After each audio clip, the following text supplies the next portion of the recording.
Hi, this is Rook with Condemned and the Titan Alliance. In this episode of Results, we're going to take a beginner's look at scouting, including a demo of exactly how far you can see. As a scout in Guild Wars 2 World vs. World, you need to assist your raid leaders by monitoring enemy movements. One tool for doing this will be checking the map frequently to look for any battle markers. Now, white battle markers, similar to these crossed swords, appear if a small group attacks an NPC, and reddish-orange markers appear if a slightly larger group attacks an NPC or a player, of course. The current numbers are displayed here, and I'll try to update them as they change. Notice that from these numbers, it's possible for a disciplined group to move from area to area, and if they do not attack anyone, or if only 2 people attack, no battle symbols appear. Presently attacking walls with no players or NPCs on them will not create a battle marker either, though hopefully this will change in the near future. So battle markers alone are not a good enough indication of where your forces are needed or of areas they should avoid. We need eyes on the enemy, but how far can you see? Assuming it's daylight and not snowing too bad, you can typically see a person and their tag automatically at 2.5 to 3k. Of course, if you're that close, you've been spotted as well and are known to be an enemy. Not good. This corresponds to the edge of ballista range and is well within catapult range. So what if you're further away, say 5k? Well, you can definitely see the other person, but their tag is not showing up immediately. But look, if you highlight over the person, you can still determine if they are friend or foe.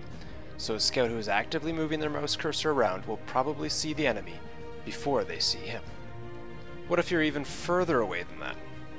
Well, after 5k, it looks like you can just see the person, but not identify who they are.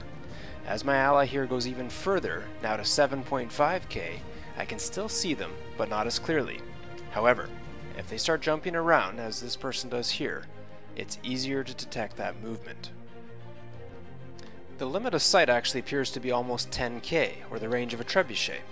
You won't see much, but if there's any jumping up and down as there is here, and you look hard enough, you can still distinguish unnatural movements, and perhaps large groups. Certainly try and watch and see just how far you can see my ally there as we continue to discuss a few other things. Now, this idea that you can spot the movement is interesting. For instance, if, say, one of our WVW officers, Trey or Krazer, gives the order, Rook, go do this, and then I get my group together and it's basically, Rook's group moving south, Rook's group moving south, follow the bouncing purple char, or whatever, just to get my group's attention and give them an easy target to mark and follow. Any unusual movements though on the field might draw enemy eyes. Certainly scouts may want to move slowly, and they might actually want to use cover or even hide with animals and such.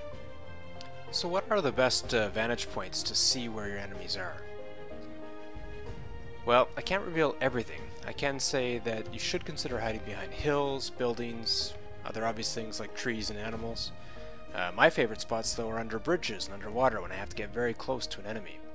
You saw how difficult it was to see past a range of 5,000, so even hiding behind the smallest thing could make the difference.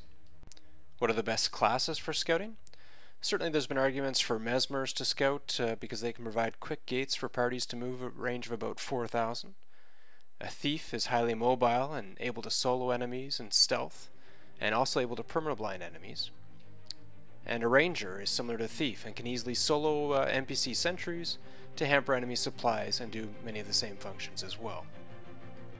The best races for scouting? Certainly the shorter the better. Once you're over 2.5k, as you can see, you're going to blend in better to the surroundings or hide behind smaller objects easier. One of the most difficult things to consider is engagement.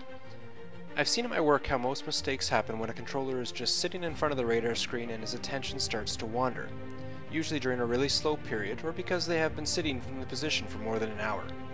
To keep yourself or your scouts engaged, you may wish to rotate them out or at least switch their positions occasionally.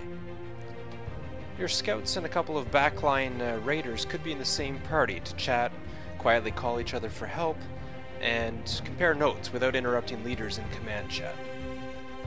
But really, scouts need to find ways to keep themselves engaged, and they should have permission to do a couple of things to help themselves stay alert. However, the main objective of a scout is staying alive. It can be a long run back with no eyes, and no eyes means no info, which means blind commanders. This is Rook from Condemned and the Titan Alliance. Thanks for watching. We'll see you out on the battlefield.